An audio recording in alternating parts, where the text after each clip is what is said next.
mag-aaral ng Baitang Pito. Ako, si Binibining Cutie May Dijoneda, ang inyong guro sa Filipino. Halina't patalasan ang utak sa panibagong aralin na ating matututuhan sa araw na ito. Hangad ko'y handa na nga kayo para sa unang aralin para sa ikatlong markahan.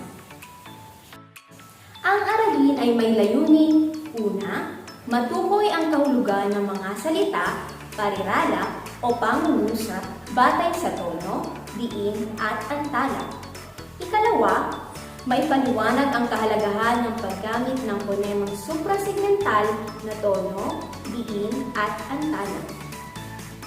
Kailangang hawak niyo na ang inyong gawaing pagkatuto sa Filipino 7, Quarter 3. Ihanda na rin ang inyong ballpen at sagutang papel. Maaari ninyong isulat ang mahalagang impormasyon sa inyong kwaderno para sa inyong pagkatuto. Pero bago iyan, balikan muna natin ang ating huling paksa na pinag-aralan sa ikalawang markahan tungkol sa kumbensyon sa pagsulat ng awitin. Natatandaan niyo pa ba kung ano ang 4 na kumbensyon sa pagsulat ng awitin?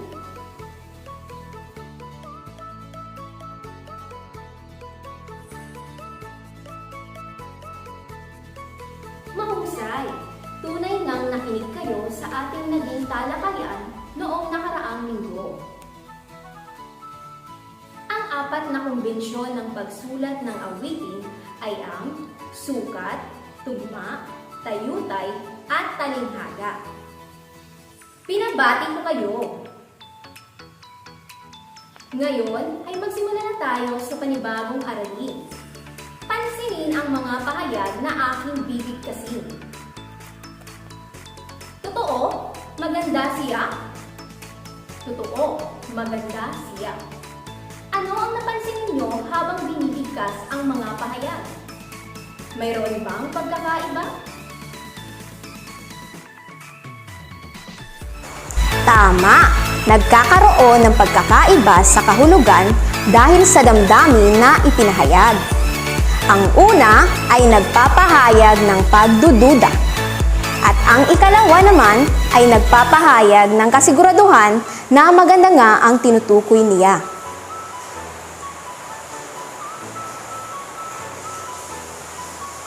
Marami pang pahayag o salita na may ganitong katangian.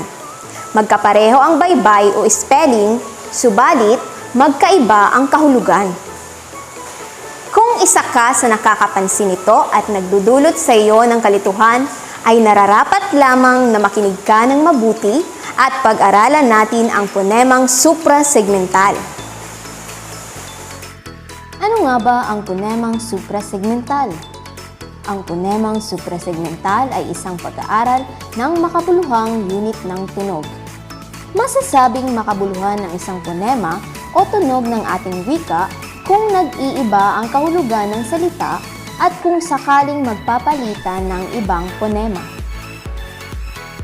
Halimbawa nito ay ang salitang pasa na mag-iiba ang kahulugan kung papalitan ng ponemang B ang P at magiging basa. Sa paggamit ng ponemang suprasegmental, malinaw na naipapahayag ang damdamin, saloobin at kaisipang nais ipahayag ng nagsasalita. Upang madaling matukoy ang kahulugan, layunin o intensyon ng nagsasalita. Nasusundan ba ninyo?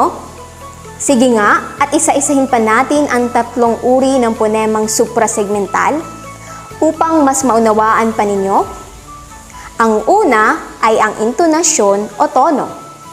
Ikalawa, diin at haba. At ang ikatlo ay hinto o antala. Ang unang uri ng ponemang suprasegmental ay ang intonasyon o tono. Ito ay tumutukoy sa pagtaas at pagbaba na iniuukol sa pagbigkas ng pantig ng salita na maaaring makapag-iba sa kahulugan ng mga salita. Upang higit na maging mabisa ang ating pakikipag-usap, maging ang mga ito man ay magkapareho ng baybay, ang pagsasalita ay tulad rin ng musika na may tono. may bahaging mababa, katamtaman, mataas o mataas na mataas. Narito ang mga halimbawa. Unang bilang, kahapon. Pangalawang bilang, kahapon. Sa unang halimbawa, pansinin na ang nagsasalita ay nagdududa o nagtatanong. Ito ay maaaring basahin na kahapon. Pansinin sa ikalawang halimbawa na ang nagsasalita ay nagsasalaysay. Ito ay maaaring basahin na kahapon. Malinaw na naipakita na dahil sa magkaibang tono na ginamit ay nagkaroon ng magkaibang kahulugan ang pahayag. Naunawaan ba ninyo ang unang uri ng ponemang suprasegmental? Mahusay! Okay, dumako na tayo sa ikalawang uri ng ponemang suprasegmental. Ang diin at haba. Ang haba ay tumutukoy sa haba ng bigkas na iniuukol ng nagsasalita sa patinig ng pantig ng salita. Ang diin naman ay tumutukoy sa lakas ng bigkas sa pantig ng salita. Ang Filipino batay sa Tagalog na buhat sa angkang Malayo-Polynesyo ay sinasabing syllable time. Samantala, ang Ingles buhat sa angkang Indo-Europeo ay sinasabi namang stress time. Sa makatuwid, higit na mahalaga sa Filipino ang haba sa pagsasalita. Ang salitang kasama o companion ay salitang malumay na ang diin ay nasa penultimang pantig na ang ibig sabihin, ang patinig na a sa pantig na sa ay higit na mahaba ang nagiging bigkas kaysa dalawang patinig na a sa mga pantig na ka at ma. Subuking alisin ang haba ng patinig sa pantig na sa at mababago ang kahulugan ng salita. Hindi na companion kundi tenant na sa ibang salita.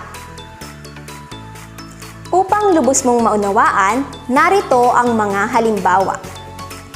Kasama o companion sa wikang Ingles, kasama o tenant sa wikang Ingles, magnanakaw o thief sa wikang Ingles, magnanakaw o will steal sa wikang Ingles, magnanakaw o will go on stealing sa wikang Ingles.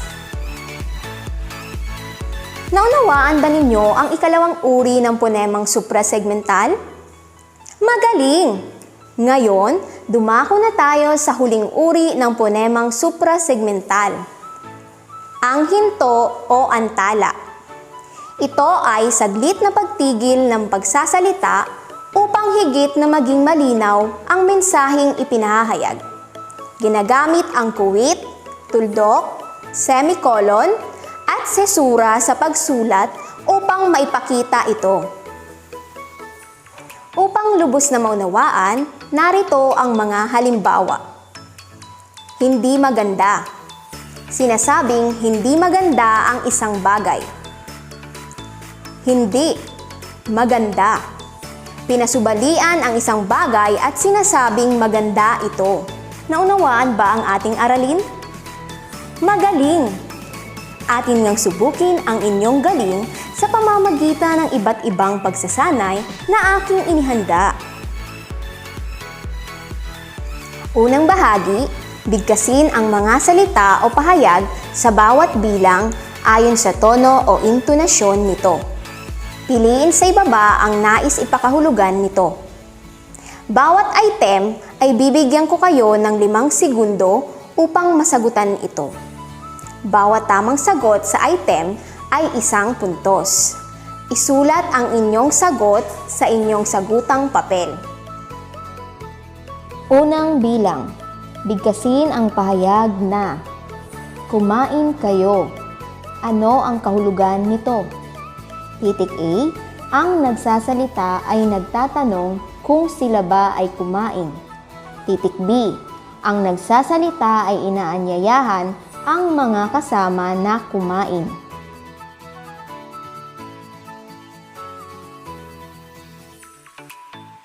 Kumain kayo?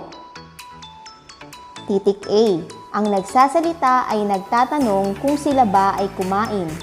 Titik B. Ang nagsasalita ay inaanyayahan ang mga kasama na kumain.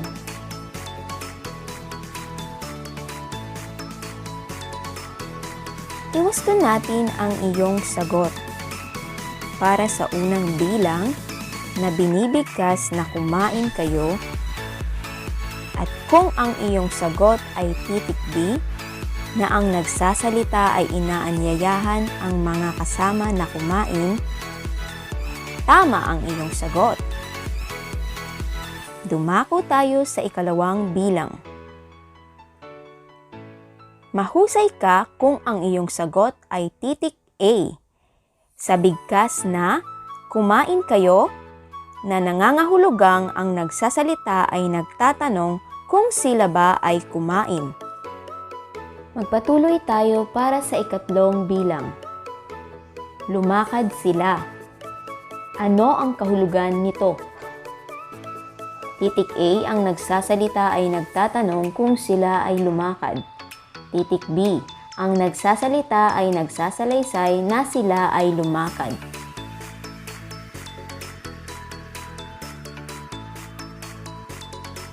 Iwasto natin ang iyong sagot.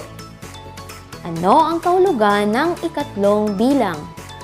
Kung ang sagot mo sa ikatlong bilang ay titik B, ito ay tama. Ang nagsasalita ay nagsasalaysay na sila ay lumakad. Ano naman ang kahulugan ng ikaapat na bilang? Kung ang sagot mo ay titik A, na ang nagsasalita ay nagtatanong kung sila ay lumakad, magaling! Ito ang wastong sagot. Dumako tayo sa ikalimang bilang. Tumakbo. Ano ang kahulugan nito? Titik A, ang nagsasalita ay nagtatanong kung tumakbo ang kausap. Titik B, ang nagsasalita ay nagsasalaysay na tumakbo ang kausap.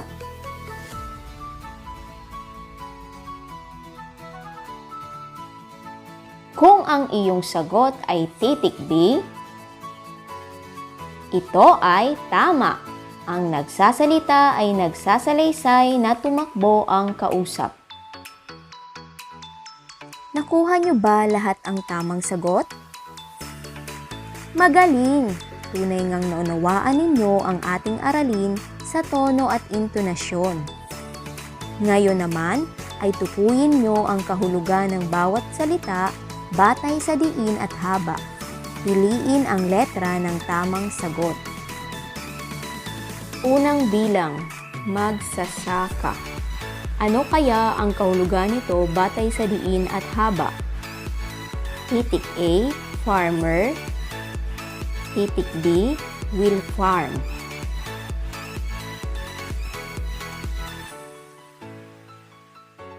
Kung ang sagot mo ay will farm o titik B, ikaw ay tama. Ano naman ang kahulugan ng ikalawang bilang? Magsasaka. Titik A, farmer. Titik B, will farm.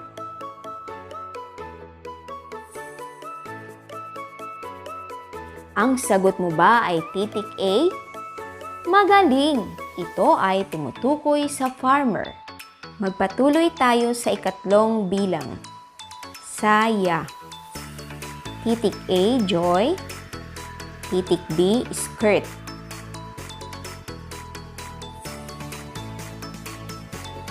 Kung ang sagot mo ay titik B, tama ang iyong sagot. Ito ay tumutukoy sa isinusuot na skirt o palda. Ikaapat na bilang, saya. Ano ang kahulugan nito?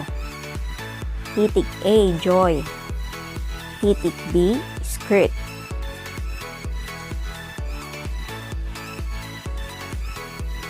Kung ang sagot mo ay titik A, tama ang iyong sagot. Ito ay tumutukoy sa damdamin.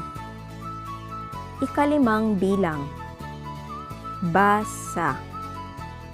Ano ang kahulugan nito? Titik A, wet, o titik B, read.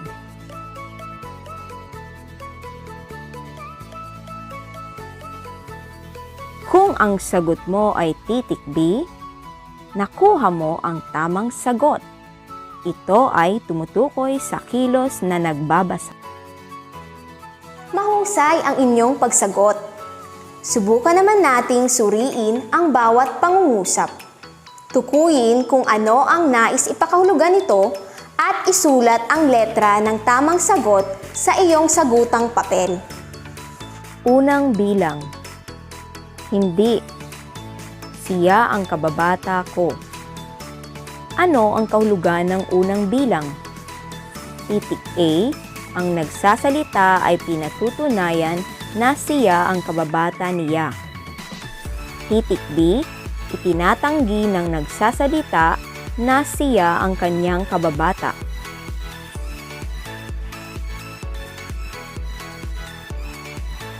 Ang sagot mo ba ay titik A? Tama! Ang nagsasalita ay pinatutunayan na siya ang kababata niya. Dumako tayo sa ikalawang bilang. Hindi siya ang kababata ko. Ano ang kahulugan ng ikalawang bilang? Titik A, ang nagsasalita ay pinatutunayan na siya ang kababata niya. Titik B, itinatanggi ng nagsasalita na siya ang kanyang kababata.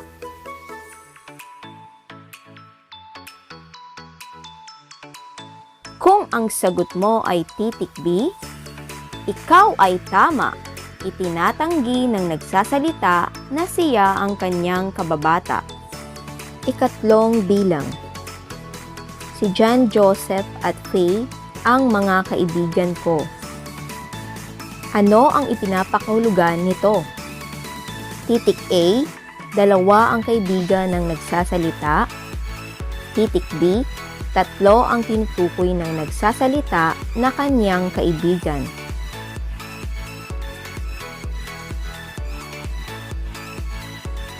Kung ang sagot mo ay titik A, ikaw ay tama. Dalawa ang kaibigan ng nagsasalita na sina John, Joseph at Faye. Dumako tayo sa ikaapat na bilang. Si John, Joseph at Faye ang mga kaibigan ko. Ano ang ipinapakahulugan nito? Titik A, dalawa ang kaibigan ng nagsasalita. Titik B, tatlo ang tinutukoy ng nagsasalita na kanyang kaibigan.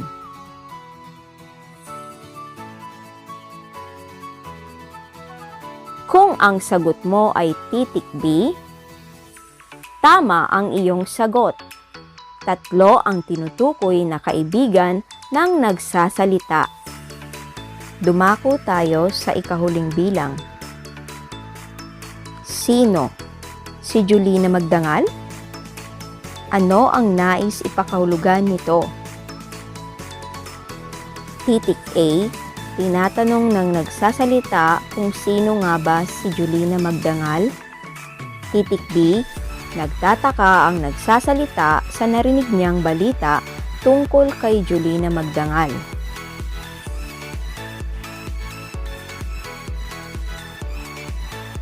Kung ang sagot mo ay titik B, nakuha mo ang tamang sagot. Talagang pinahahangan niyo ako sa inyong mga kasagutan. Bigyan ang mga sarili ng isang malakas na palakpak. Magaling! Ang tatlong uri ng ponemang suprasegmental ay: una, intonasyon o tono; pangalawa, diin at haba; at ang pangatlo ay hinto o antala.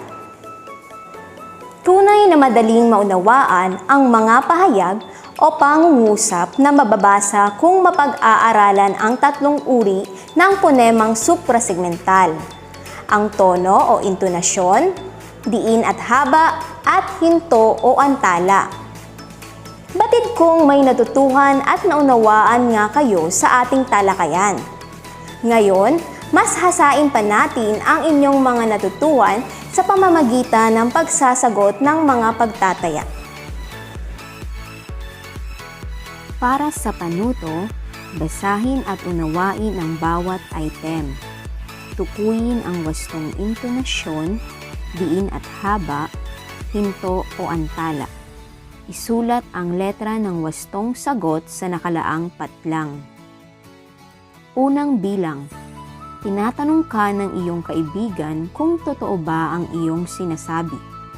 Ano ang wastong intonasyon na dapat isaalang-alang? Titik A. Totoo ba iyan? Titik B. Totoo ba iyan?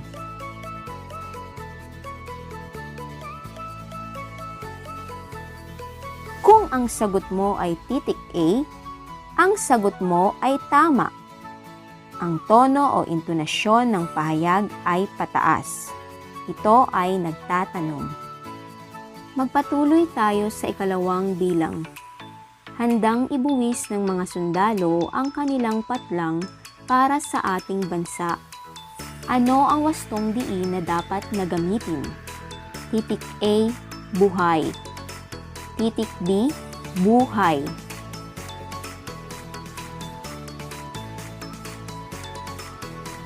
Kung ang iyong sagot ay titik B, mahusay ka. Ito ay tumutukoy sa life sa wikang Ingles. Para naman sa ikatlong bilang. Hindi ikaw ang kumuha ng isang nawawalang bag ng iyong kaibigan. Paano mo ito sasabihin? Titik A. Hindi. Ako ang kumuha ng bag. Titik B. Hindi ako ang kumuha ng bag.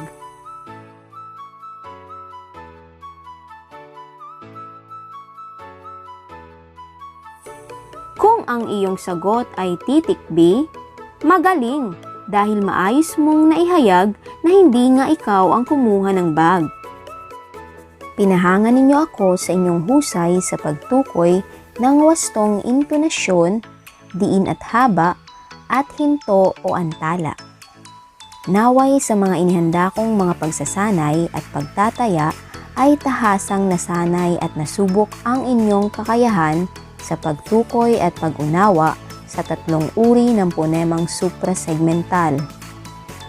Ang bawat bantas ay mahalaga sa pag-unawa ng binabasa at binibigkas.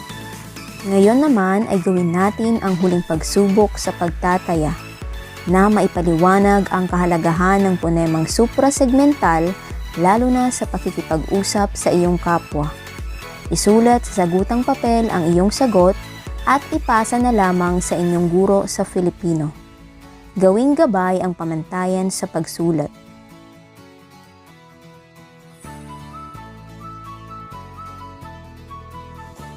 At diyan nagtatapos ang ating talakayan. Sana ay may nakuha kang bagong kaalaman sa araw na ito. Sa muli, ako si Teacher Cutie na nagsasabing ang mag-aaral na maalam sa pagbigkas at paglalapat ng damdamin sa mga salita ay kailanman di makapaghahatid ng maling balita. Paalam!